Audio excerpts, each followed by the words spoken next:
Buenas noches. So, we say goodbye to Simon Dan. Remember when I said at the beginning of this moon gravity, I said, let's see who's the last one standing, common sense or science. Do you remember when I said that? It's not fun. It's not like a fun thing for me. It is at the time, but it's complicated. But it's about the facts, folks.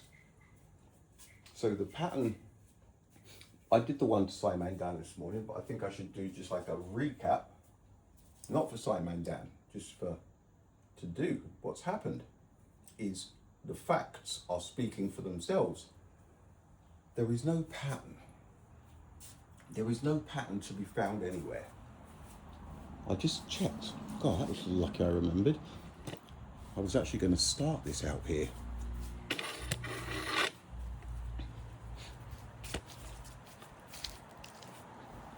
There it is. In my northern sky, right? Now, it's high tide in 4 hours and 20 minutes. Right? Look where it is. In 4 hours and 20 minutes, it's high tide. It's right there. This is what I mean. It doesn't matter. It doesn't matter what people say about this, but that's not what I was going to say. It does not matter where the moon is when there's a high tide. It's one of these things, right? It's so basic that people should understand this.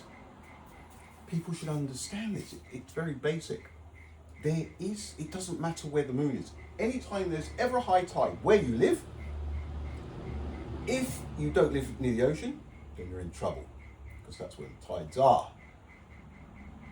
It does not matter where the moon is in the sky, you can still have a high tide. That's it. That's it. That's it. That means there is no pattern with the moon. Can you not see this? It's that. That's it. If I have a high tide here, the moon could be there, just anywhere. And that goes for the same the rest of the world. There's no pattern to be found. Just that is enough to know that. And then we have the sun. Look, there's no pattern to be had. Then we have the lining up of the sun, moon, and earth. Now, this too is quite an absurdity, right? All you people going, no, but no, it's wrong. Seriously, it's wrong. We've got the sun here,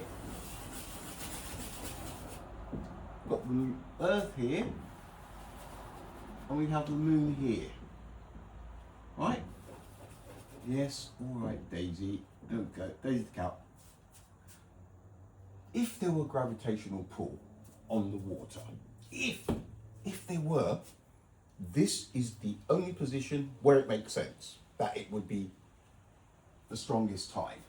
But after the bulge at the back, they could be pulling on the water, the both of them, right? If there were gravitational pull, which there obviously isn't, okay? The next setting, as soon as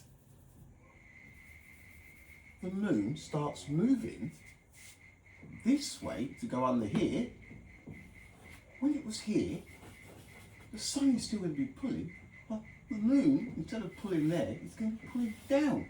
When it gets there, it's going to be pulling there. It's going to be pulling all of the way. It doesn't stop pulling. So right here, you'd probably get like I'm exaggerating, but they say that the sun counteracts the moon's pull when it's at the 90-degree angle. No, it doesn't. Why would it? It's illogical. This is the kind of thing people are believing, not realizing that it's wrong. It's wrong. Why on earth would that counteract that and make it weaker for a neap tide? Rubbish. All it means is the water would be pulling that way. And then when it moves up, this surely would be the least of the pulls, because if they were working together when the moon was this side, what do we think is going to happen when it gets to that side? You're going to have the sun pulling not as hard as the moon on that side, the moon pulling on that side, it's also pulling on the whole planet, the sun would be half pulling. Look, it's stupid to think that that is why there are king tides or high tides, because the spring tides, it's illogical. It's all coincidence. There's no pattern to be had. The only one that makes any sense whatsoever is the sun, moon, earth. If there were gravitational pull, the rest of it, it's ridiculous. Then we have the no patterns throughout the whole thing. That's with the moon and the sun and the tides and the water, right? It's a free-for-all, but the power of suggestion, just by, see, this is why it's so easy for them, I feel. Nobody questions it. Nobody questions anything. It's like you don't know how to question. You just accept. They tell you that when the moon's at the 9 o'clock 90-degree angle, that it neutralizes, the sun neutralizes the moon's pull. All right, everybody goes, yeah, okay, next. Doesn't anybody think, well, hang on, why? Why does it? This is what I don't understand. This is what I don't understand. Are we going to jump out from somewhere and go, well, we gotcha? I always go through this phase. Right. Now I'm going to read a couple of very important things. Every time I pick up a book, even Simon Dan, he's going to read us a story from a book.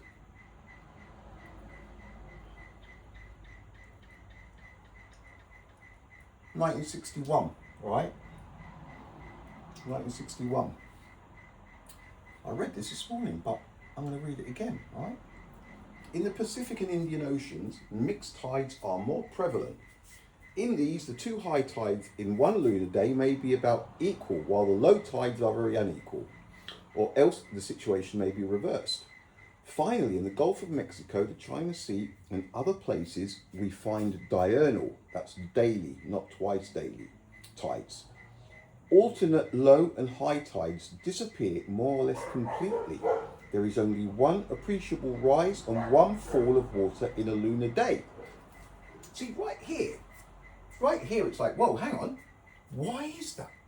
Why is that? If there is a bulge, why is it that some places, like in the Gulf of Mexico, the Atlantic, goes to a diurnal, to one every 12 hours, or one in the 24-hour period, one of each? Everybody's like, yeah, okay. It's like, whoa. Why? We have the shape of the coast and this, that, and the other, and it's shallow, but hang on. Can we have a look at that, please? It's like everybody just skips over it. Nobody cares. Nobody wants to look. Everybody just accepts, and off we go, off and racing. No wonder. I mean, you're not even making it difficult for them. They're just running away with it. Everything they say. Oh, God. It's annoying, I'm telling you. That's why we're at the state we are now. Where are we? Because of the many factors that affect the tides, the observed times of high water do not occur when the moon is highest in the sky, but show a considerable lag which differs in different places. The interval that elapses between the time when the moon is highest in the sky and the time of the next high tide is called the high water interval. Ah, that's what it's called. It's like a little distraction. Oh, it's even got a name, look. And now people all love it's the high water interval, not knowing there is no such thing. It's just made up rubbish. It really is. It is. Here we go. You ready? This is the juicy bit. Generally speaking, tides follow the lunar day of about 24 hours and 50 minutes. Where there are semi-diurnal tides, there will be an interval of about 6 hours, 12 and a half minutes between a high tide and the next low tide, and between a low tide and the next high tide. In some places, however, the tides seem to be based on the solar day rather than the lunar day. Say what? Now, this is the first I've heard of this. 1961. It's obvious what's happened. This is early days, right? This is where they were prepping the absurdities in the books. It's like that in the 1955, Roma checking out the rings of, or the moons of Saturn. And then between then and 1961, somebody went, hang on, let's do Jupiter instead, because it's just a better idea, trust me. And it was. But it's still ridiculous. And this, sometimes the tides go towards the solar gravitational pull. Well, how does that work? It doesn't work. It's just they branch off into all these different places and nobody seems to know where to put the brakes on them. Hang on, that should bring that back over here. Nobody's got that. It's just a free-for-all. And I'm the bad guy. I'm the bad guy. I'm the Dunning-Kruger guy. No, I'm not. No, I'm not. And this bit, I mean, the tides serve as a brake on the rotation of the Earth. Their friction on the ocean floor, particularly in shallow waters like the Bering Sea, robs the Earth of its energy of rotation. This loss is very small. It has been calculated that it is only about 1/10 billionth of the total rotational energy of the Earth. However, it slows up the Earth enough so that the day is lengthened by about 1,000th of a second every century. And who the fuck worked that out? It's this right here, 1961. Lies! Obvious lies. But many are going, oh, aren't they ever so clever? Well, you wait until 1971. You'll have some atomic clocks that are out by approximately 300 billionths of a second. Look. There's not much that anybody can do for anybody, right? Now, the pattern that I have found, it is a pattern and it is a pattern, but it doesn't have anything to do with La Luna. Well, I was going to go for the home run there, but didn't.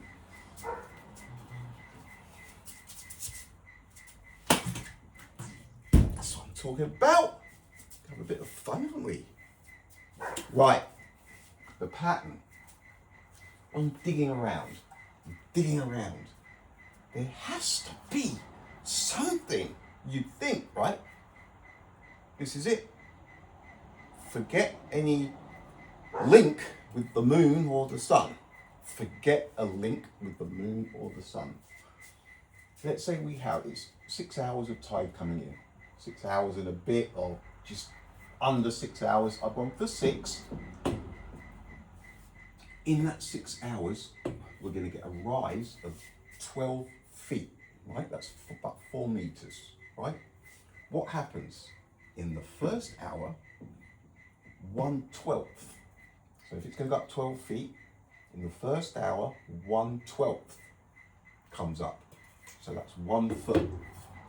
In the second hour, these boxes are bigger, but they're still just an hour. It's because there's more water to deal with. In the second hour, 2/12 passes. So it jumps up by another 2 feet. So we're at 3 feet, it doubles, right? From 1 feet to 2, which makes 3. And then the third hour and the fourth hour are both the same. It's the maximum, it's fast, it's rushing in.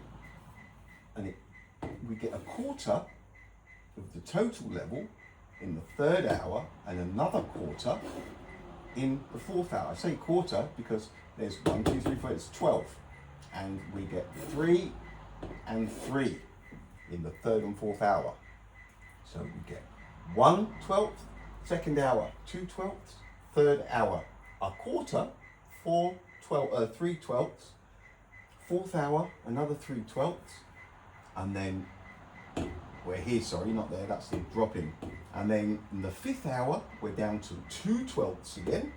It slows right down, and then that last hour of the incoming tide, when it's nearly at the top, it slows right down, and we get 1/12 again, that last hour. And then you go into that dead zone with the slack water. Don't know how long it's going to be, 5 minutes, 8 minutes and 20 seconds, time for the photons to get here, or up to an hour. Now, this blows any of the resonance and the tick-tock, tick-tock. Am I going to have to pause this? Do you know what I mean? The oscillations. How can there be a pattern? With oscillation, look, the times are always different. It always takes a different amount of minutes in the end. There's never, like, it takes 6 hours and 7 minutes again and again and again. It's not 5 hours, 40, 6 hours, 10. It's just all over the place. There is no pattern with the moon. It's just, look, it's easy to see patterns if you go fishing. When you do get a tide chart and you look, go, oh, there's a high tide, right? The moon is, or it's down the other side, and it's easy to fabricate patterns in your head. It's the power of suggestion. Fishing the incoming tide. Sometimes people fish the outgoing, sometimes they go out the front. There is always an excuse for where the moon is. You can always make something up in your head without even realizing, oh, the moon's coming up in the next 2 hours, so that's why it just happens. Until you ask actual questions and you start questioning what you see, it will remain the power of suggestion. It just is. We accept things without thinking about them. And when that happens, something else comes up on top of it, and then something else, like gravity. No, it's not the moon, folks. It's not the moon. So we have this, right? We have a, say, half-hour break, and then it drops. The first hour, we're going down. It's 1/12 of the total 12 feet. The second hour, it's 2/12 or a 1/6. The third hour, it's going to be a quarter. So it's dropping fast here, and then it slows down again, and then tapers off. And that is the thing that I pictured in my head. It slows, first hour, starts speeding up. Ooh, she's like a fucking roller coaster, but just a one-trick roller coaster. Up, down, up, down, up, down. Now, I'm further thinking about this, because I do like to think.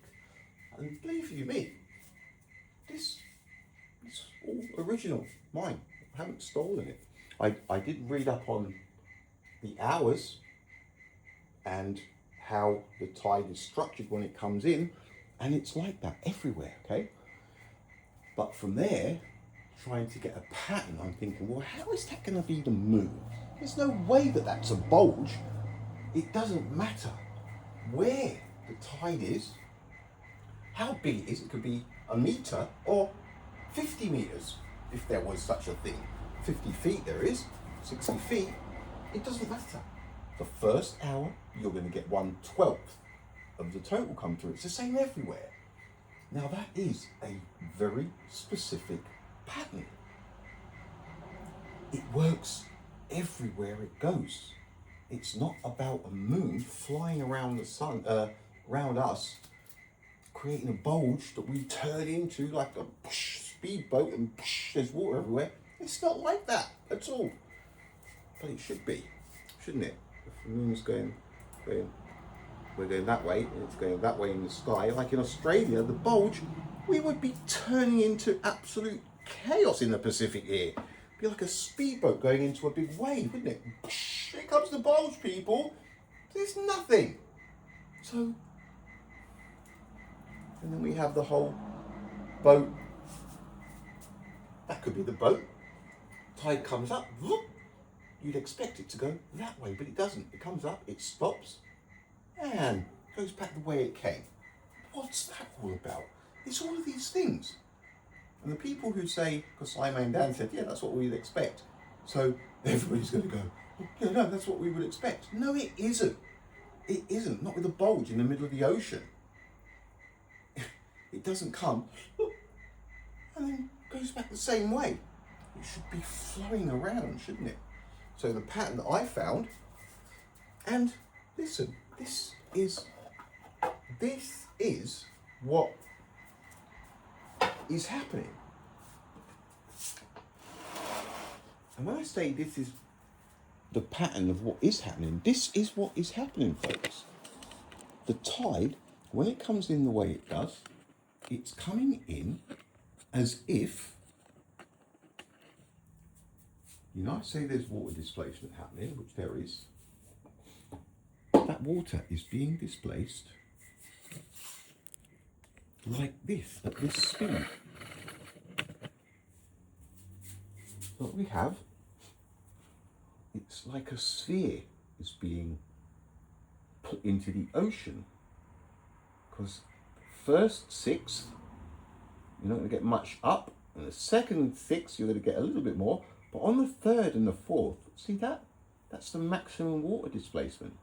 And then at the top, it tapers off. And then, dropping, take it back out. See how that bottom bit? I mean, I might even be speeding it up, not knowing because of what's being said, but I don't think I am.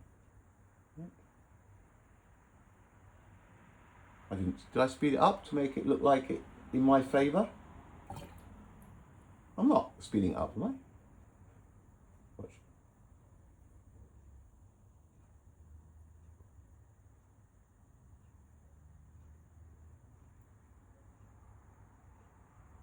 Slows down. Speeds up at the middle, then when it gets over the middle, we get to that fourth hour, still big, and there's less. All I'm saying, I'm not like, hey, I'm not saying that there's a big sphere getting inserted into the water anywhere. What I am saying is that is the kind of pattern. That's what's happening. It's coming in.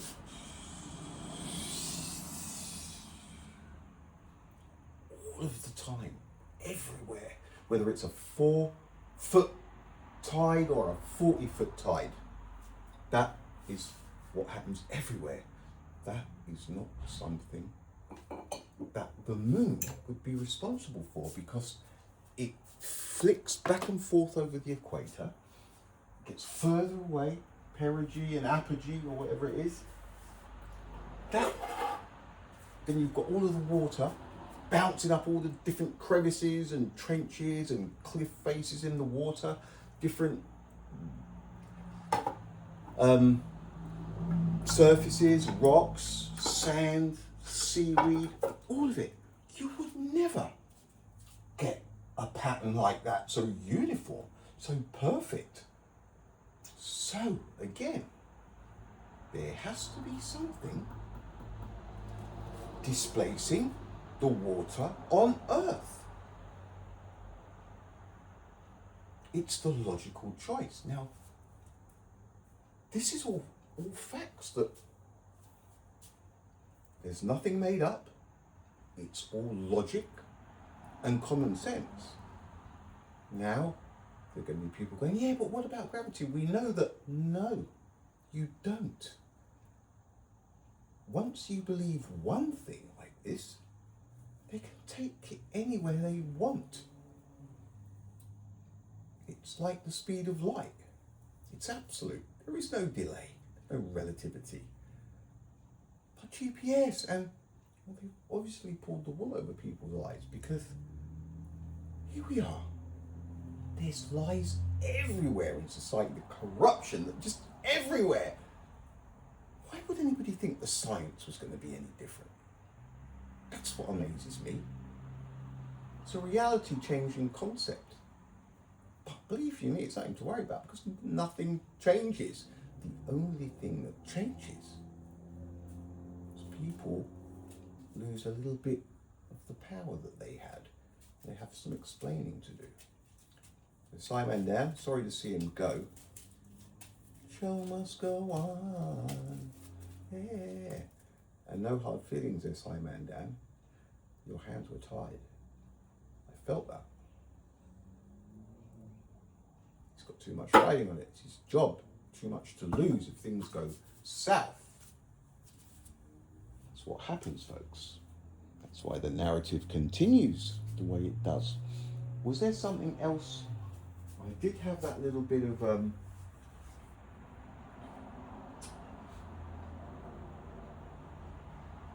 birth of Earth.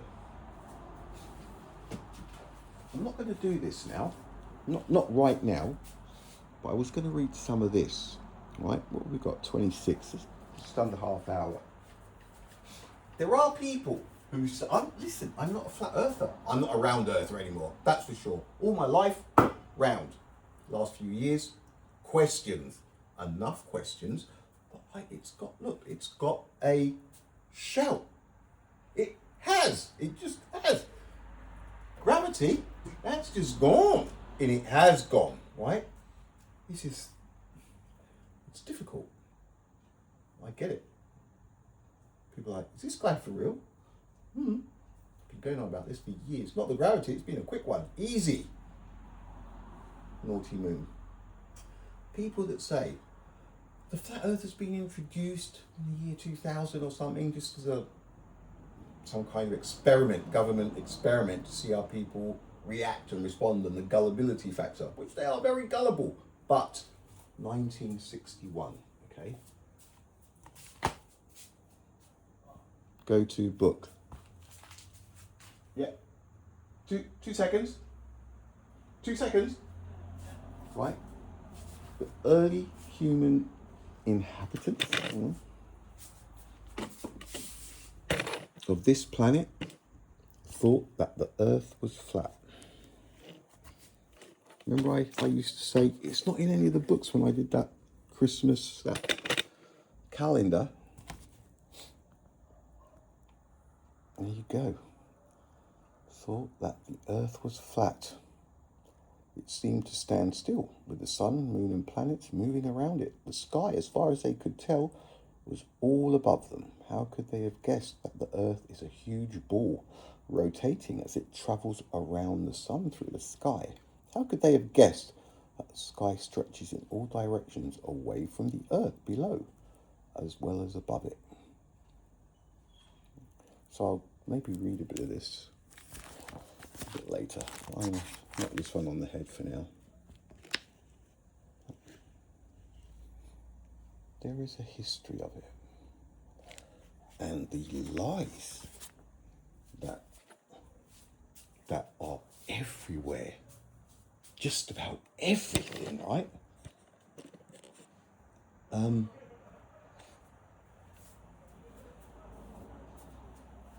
It's feasible. It could easily be a lie. Why would people think it wasn't?